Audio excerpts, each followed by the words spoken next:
Hello guys, welcome back to my channel, and today we dive deep in the limited format because after I've played two pre-releases, one with Gravy Bones and one with Puffin, I have a clear idea of what moves can be more useful against one heroes than another.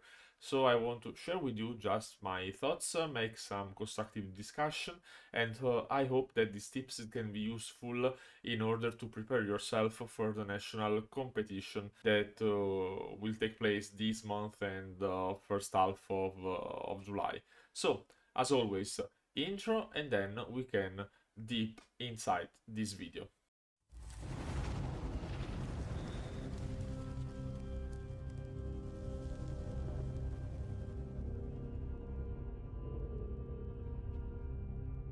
Here we are. So today I want to do something different with you guys because I don't want to give you an idea of which hero is the best or which is the best card or something like this, but I want to give you some general tips in order to face the specific matchup. So how to face Marlin, Gary Bones and Puffin in a generic way.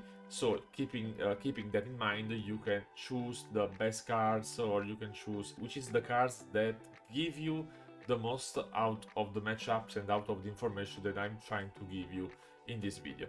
But before to deep dive inside the specific matchup, we have to discuss about the Treasure Island.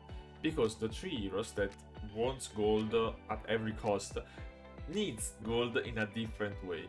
For example, Marlin is very dependent about the gold generated by Treasure Island, because Marlin can put some autonomous way to generate gold, but she needs so many golds because she wants to draw in order to reload, she wants to destroy the gold to generate the gold final boon, and so she needs 3, 4, 5 golds in order to work properly.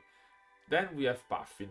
Puffin is similar to Marlin, but it's not very dependent because the golden cog is the fuel of the deck, but Puffin has more cards to generate the golden cog, to maintain the golden cog, so she can work properly even with 1 or 2 golds. She doesn't need a very high amount of it.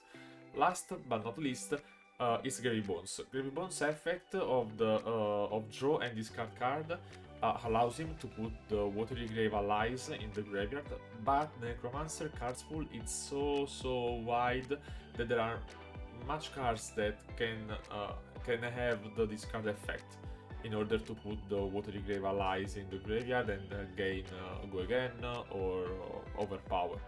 So Grave Bones wants to use the gold, but I think that it's not so much dependent on it in order to work and to create his game plan. So with this have been said, now we can dive deep inside the specific matchup, starting from Gravy Bones. What I have to keep in mind to face Gravy Bones: first, consider that a Gravy Bones player is normally keeping from 5 to 7 allies in his deck. Rarely we will see 8, 9 or 10 because it's too much. Then obviously we have always destroyed the allies. We don't want Gravy Bones to make a board state. We have to clean always the allies. This is obviously very risky, but it's something that needs to be done. For this, we have to take with us as many Goegen as possible, because if we just limit ourselves destroying the allies, Grey Bones can have a 4 cards hand, and we don't want that. We need to have some Goegens in order to make some damage to Grey Bones and some damage to the allies and clean the board. So take as many Goegen as possible. Probably you want to have some more in the side deck, so you don't have to lock yourself in a full wide build of your deck.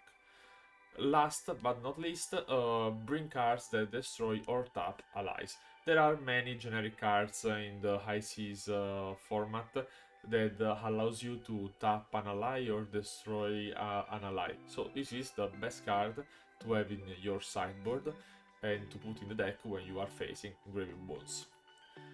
Then let's go to Puffin. What I need to keep in my mind when I face Puffin. First, no cog, less power.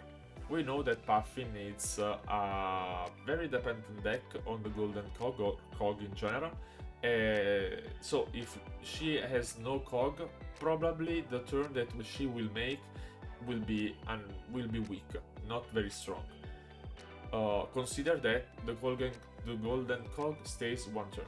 So probably when she has 3-4 golden cog for some reason, respect the very powerful turn that is coming. So block with everything if you need, just respect the turn. Puffin has a good effect and she can draw cards from her deck. So this means that she can be fatigued, because probably she will go through her deck faster than the other heroes. And so if you are planning to build a deck more fatiguey, then you can try to fatigue Puffin. There is something that is possible.